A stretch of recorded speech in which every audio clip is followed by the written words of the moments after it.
नमस्कार मैत्रिणींनो, स्वागत आहे तुमचं सौंदर्य क्षेत्रातील नवदुर्गा या सिरीजमध्ये। आज आपल्याबरोबर आहेत प्रियंका निंबाळकर, ज्या ब्युटी इंडस्ट्रीमध्ये लास्ट 2 वर्षांपासून काम करत आहेत आणि त्या यशस्वीरित्या सलॉन त्यांचं चालवत आहेत।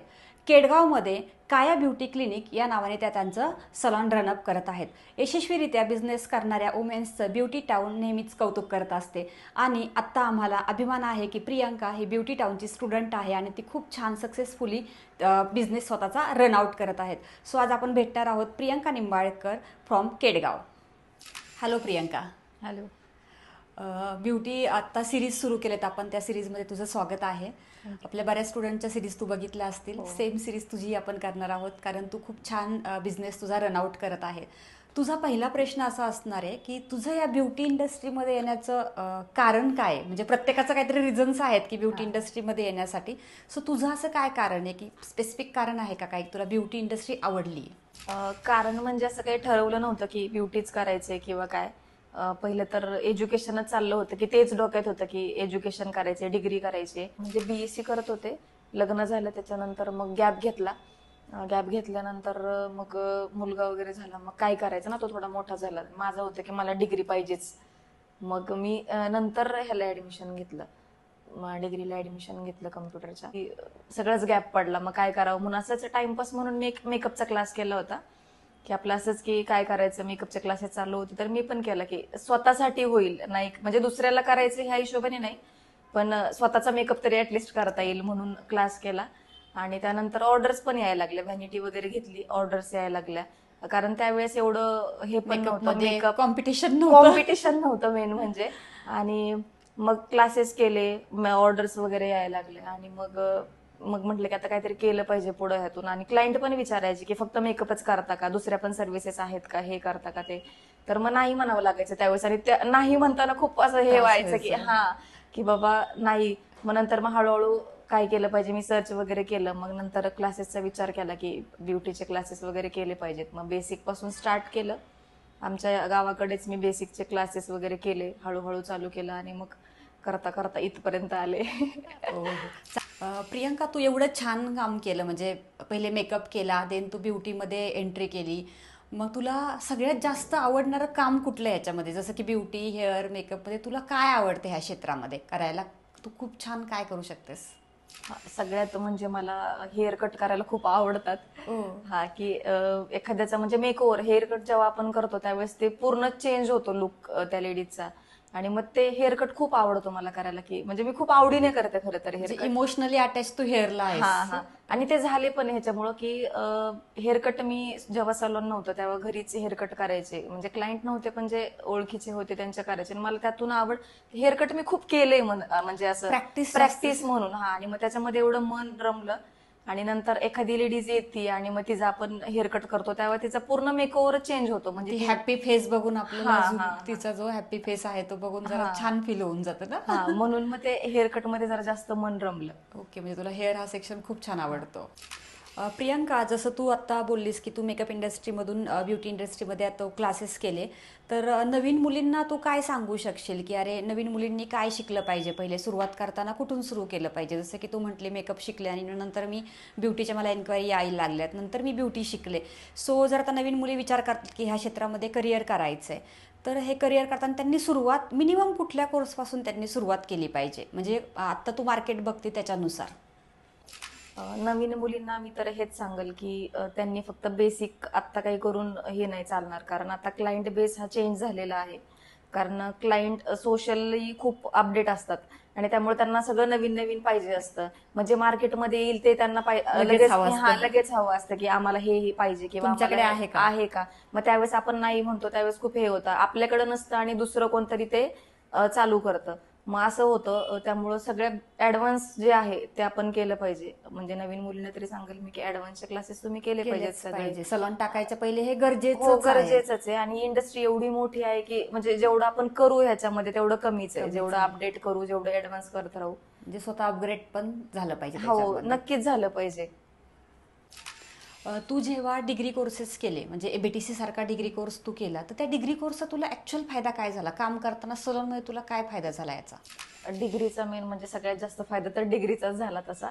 जेव्हा मी दुसरे क्लासेस केले तेव्हा एवढा कॉन्फिडन्स नव्हता. मेन म्हणजे हा प्रॅक्टिकली क्लिअर होते की प्रॅक्टिकली मी काहीही करू शकत होते, पण थेरोटिकली किंवा तुम्ही क्लायंट जर आलं तर त्याला सांगता पण आलं Consultation. पाहिजे. एक्झॅक्टली. आणि बोलताही आलं पाहिजे. जर क्लायंट तुम्हाला विचारतंय समोरून काहीतरी तर त्याच्यावरती तुम्हाला ऍटलिस्ट 4-5 मिनिटं तरी त्यांना सांगता आलं पाहिजे ना की बाबा काय आहे. तर एबीटीसी मुळे हाच फायदा झाला की म्हणजे बोलण्यात जो कॉन्फिडन्स आहे ना की तो वाढला. म्हणजे तुला क्लायंट कन्सल्टेशन खूप लवकर आणि इझिली जमायला हा खूप लागलं. इझिली जमायला लागलं. आणि मला नंतर असं वाटायला लागलं की मी आता कितीही वेळ बोलू शकते. एखादा टॉपिक जर मला कोणी विचारला तर त्यावरती मी किती पण वेळ बोलू शकते. त्यामुळे एबीटीसी म्हणजे एवढं छान आहे ना, मला तर एवढं आवडलं एबीटीसी. असा कुठला एखादा एक्सपिरियन्स आहे का तुला क्लायंट करताना, की क्लायंट केले तू किंवा त्यांचं कन्सल्टेशन केलं आणि तू मनोमन म्हणले अरे मी एबीटीसी शिकले म्हणून मला हे सगळं छान वाटलं, असा एखादा एक्सपिरियन्स आहे का तुझा, काय आठवते का तुला? हा एक्सपिरियन्स असे भरपूर आहेत. असं प्रत्येक वेळेस वाटतं की एबीटीसी केलं त्यामुळेच एवढा कॉन्फिडन्स आला की म्हणजे बोलणं झालं किंवा बोलण्यापेक्षा मी म्हणेल की एबीटीसी मध्ये जेवढं डीप नॉलेज आहे ना तेवढं बेसिक क्लासेस मध्ये नाहीये. नाहीये. हा म्हणजे स्किनचे लेयर्स असेल, हेअरचं स्ट्रक्चर असेल, इव्हन नेलचं पण मेनिक्युअर पेडिक्युअर आपण करतो, पण नेलचं स्ट्रक्चर पण काय आहे हे माहिती असलं पाहिजे ना. आणि जेव्हा आपण आता क्लासेस वगैरे घेतो तेव्हा स्टुडंटला ते सांगायला पण इझिली जातं, आपलं इझी जातं. आणि मग ते स्टुडंटला पण कळतं की काय आहे. हा नेल्स म्हणजे नेलचं स्ट्रक्चर काय आहे किंवा म्हणजे ह्या सगळ्या गोष्टी म्हणजे डीप नॉलेज आपण सगळ्यांना देऊ डीप शकतो. नॉलेज देऊ शकतो आपण एकदम. म्हणजे हा तुला चांगला डिग्रीचा फायदा झाला. खूप फायदा झाला मला. तू बऱ्याच वर्षांपासून 2019 पासून मला वाटतं ह्या फील्डमध्ये आहे ना. हां, तर त्याच्यानंतर तू आत्ता सलॉन टाकलं 2 इयर्स बिफोर, बरोबर. तो जो सलॉन टाकण्याचा जो म्हणजे पिरियड होता तुझा, त्यावेळेस तुला मोस्टली सपोर्ट कोणी केला? वगैरे चालू केले. मेन म्हणजे ह्या सगळ्या फील्ड ह्याच्यामध्ये सासऱ्यांचा जास्त सपोर्ट होता की कर. त्यांना खूप म्हणजे आनंद होत होता की काहीतरी करतीये माझी सून, है ना. की मग त्या असं काहीतरी त्यांचं नेहमी असं असायचं की काहीतरी करा तुम्ही, घरी बसून नका राहू. मग मी जेव्हा क्लासेस लावले ना तेव्हा ते सारखे मला विचारायचे की किती दिवस तुझा क्लास राहिलाय, आणखीन किती दिवस क्लास राहिलाय. म्हणजे की कौतुकाने ते खूप कौतुकाने. आणि की पटकन त्यांना असं वाटायचं पटकन मी शिकावं. शिकावं आणि पटकन मी हिला म्हणजे पटकन हिने हिचं सलॉन चालू करावं. सेटअप करून. हा म्हणजे त्यांना खूप घाई होती ह्या गोष्टीची की कर बाबा चालू तू. मग त्यामुळे त्यांचा खूप सपोर्ट होता मला ह्या सगळ्या गोष्टींमध्ये. पण योगाने त्यांनी हेच नाही हा बघितलं. ते नाही बघता आलं त्यांना की सलॉन बहुतेक माझे क्लासेस एबीटीसी करत होते मी त्यावेळेस ते एक्सपायर झाले. त्यामुळं आणि मग त्यांचं स्वप्न आम्ही केलं, पण पूर्ण केलं. 1 वर्षाच्या आतमध्ये मिस्टरांनी पण सपोर्ट केला आणि केलं. त्यांना जसं पाहिजे होतं तसं केलं आम्ही. ओहो. छान.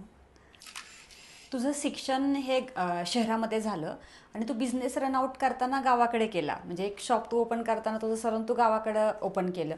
सो सुरुवातीला तुला क्लायंट बेस बसवताना असं त्रास झाला की बाबा शहरामध्ये ह्या सर्व्हिसेस चालतात, मग मला गावाकडे त्या पटवून द्याव्या लागतात.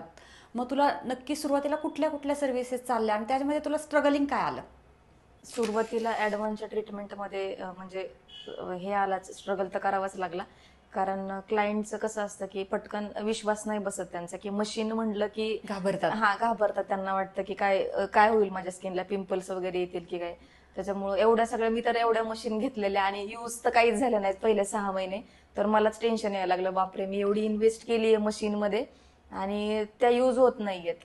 तर मग सुरुवातीला असं होतं की सांगावं लागायचं की ह्या मशीननी बाबा फायदा होतो. फायदा होतो किंवा मग स्किन मध्ये जास्त हे पेनिट्रेट होतात, क्रीम असू द्या, सिरम असू द्यात. मग हळूहळू क्लायंटचा विश्वास बसायला लागला आणि मग मी चालू केलं की ज्या मशीन्स होत्या माझ्याकडे त्याच्यावरती फेशियल्स वगैरे करणं चालू केलं. हा बेसिकली तुला मशीन ट्रीटमेंट सुरू करताना थोडा पिरियड वेळ द्यावाच लागला. तुला क्लायंट बसवावे लागले, क्लायंटचा विश्वास तुला घ्यावा लागला. नंतर क्लायंटनी मशीन ट्रीटमेंट तुझ्याकडून ऍक्सेप्ट केल्या, बरोबर ना. लगेच क्लायंट मशीन ट्रीटमेंट ऍक्सेप्ट करत नाहीये. म्हणजे तुम्हाला क्लायंटचा आधी विश्वास जिंकून घेणं खूप महत्वाचं आहे. म्हणजे त्यांचं असतं की करंट बसतोय की काय, हाय फ्रिक्वेन्सी वगैरे देताना की करंट आवाज येतो मशीनचा. हा आणि मग क्लायंट घाबरतात आणि मग क्लायंट घाबरल्यावर मग आपल्याला पण वाटतं ना की बाबा त्यांना शॉक बसतोय की काय. किंवा मग माझं सुरुवातीला नवीन नवीन खूप छान गोष्टी असतात ऍक्च्युली. खूप खूप म्हणजे एवढी गंमत यायची ना की स्टुडंट असायचे ना त्या पण नको म्हणायच्या मशीन हातात घ्यायला, नको मॅडम आम्हाला भीती वाटते.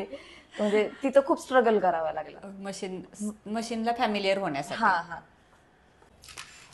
तुझा जो डिसिजन होता की गावापासून लांब तू शहरामध्ये येऊन कोर्स करशील, ह्याचं पर्सनली रिझन काय होतं? म्हणजे तुला जवळ आसपास पण खूप सारे कोर्सेस होते, पण तुला असं वाटलं की नाही, मला एखाद्या चांगल्या इन्स्टिट्यूटमध्येच क्लास केला पाहिजे. ह्याचं रिझन काय होतं तुझं?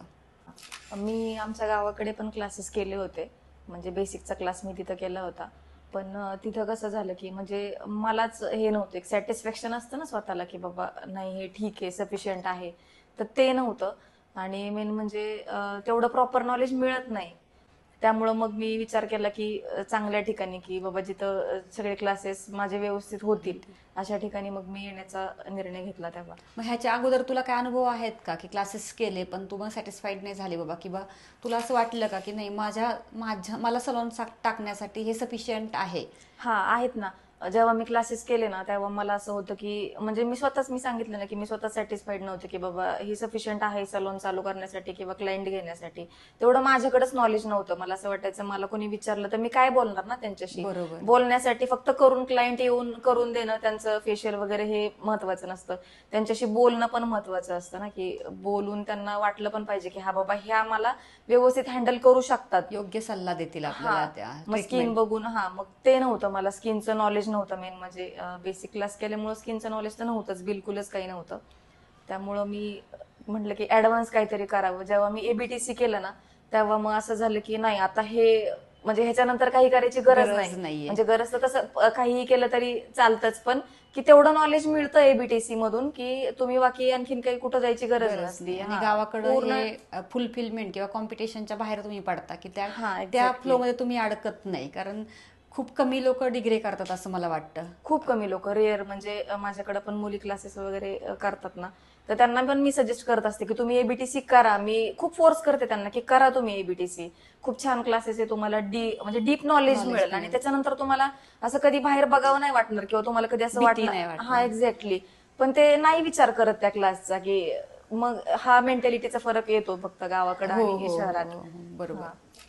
प्रियंका, खूप छान वाटलं तुझ्याशी बोलून. ॲक्च्युली माझ्या ह्या नवीन मुलींना एक प्लॅटफॉर्म भेटावा, किंवा खूप आउटसाईडच्या मला एन्क्वायरीज असतात ब्युटीच्या कोर्ससाठी, पण काही मुलींचे डिसिजनच होत नाही ह्या कोर्स करण्यासाठी.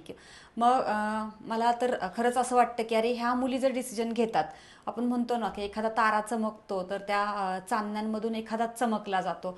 सो तसंच मला असं वाटतं की ब्युटिशियनच्या स्टुडंटचं होतं की 100 मुलींना असं वाटतं क्लास करावा, पण त्याच्यातले 1-2 मुलीच असं होतात की त्यांना असं वाटतं की नाही, मला वेगळं करायचं आहे, मग त्या डिसिजन घेता येते. सो मला हे आज ॲक्च्युली फील झालं की अरे हां, खरंच हे आपले तारे आहेत ब्युटी टाऊनचे, की त्यांनी डिसिजन घेतलेत की आपण थोडेसे लोकांपेक्षा वेगळं शिकून आपल्या एरियामध्ये वेगळेपणा कसा दाखवता येईल.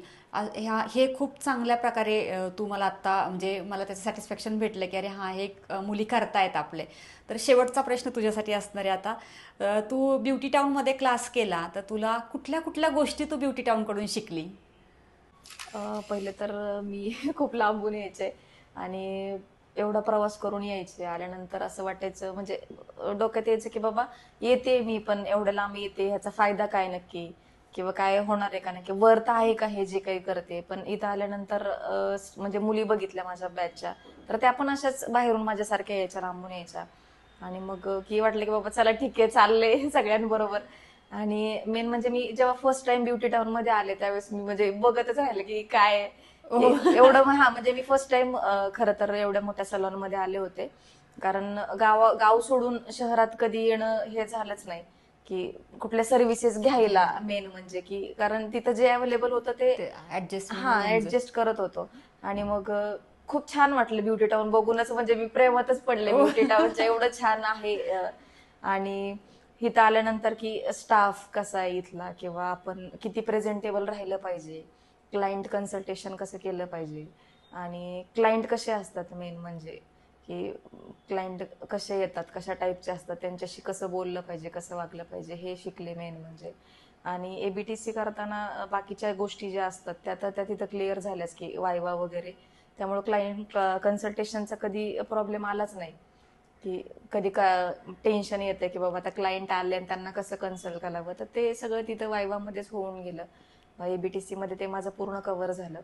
बघतच राहिले की ब्युटी टाउन की म्हणजे खूप मला एवढं आवडलं ना. आणि पहिलंच हे होतं की मी असं करल ना तर ह्याच प्रकारे type काहीतरी मध्ये करेल. करेल. हा, असं काहीतरी म्हणजे बघ करेल. ना, तू जर क्लास एखाद्या, म्हणजे मला असं नाही म्हणायचं की सेटअप असे असतील तसे असतील, पण आपण ज्या गोष्टीकडे बघतो त्याचा आपण डुप्लिकेट कॉपी करायचा प्रयत्न करतो ना, सो आपली करतो. डेव्हलपमेंट पण तशीच होत असते हा, ना. मग आपले विचार पण तसेच त्याच लेवलचे होतात ना. होतात, हा. आपण कदाचित मी दुसरीकडे कुठे गेले असते आणि मग असं लाल पिवळा असं जर बघितलं असतं साईडला तर मी पण तोच विचार केला असता ना.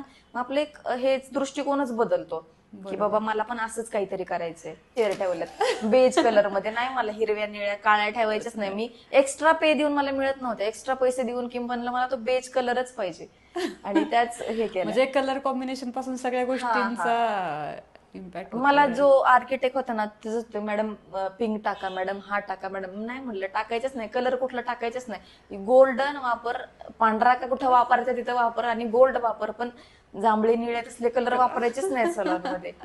म्हणजे त्यांचं होतं की कुठेतरी तुम्ही एखादी बॉल करा. गावाकडे कसं असतं ना की पार्लर म्हणलं की मग पिंक कलर आला, पिंक कलर, ब्ल्यू मला कलर सजेस्ट आला, केला पिंक कलर. रेड कलर नाही आला, म्हटलं की सगळंच. गोल्ड, बेज आणि व्हाईट ह्याच्यामध्येच जे काही करायचं ते कर. म्हणजे आणि ब्युटी टाउन मध्ये कसं ना की सगळ्या गोष्टी ज्या आहेत त्या युज अँड थ्रूच्या यूज केल्या जातात. म्हणजे हायजीन. हायजीन म्हणजे मेंटेन केलं जातं. तसं गावाकडं तसं नसतं की सगळ्या गोष्टी हायजीन म्हणजे बऱ्यापैकी नसतं.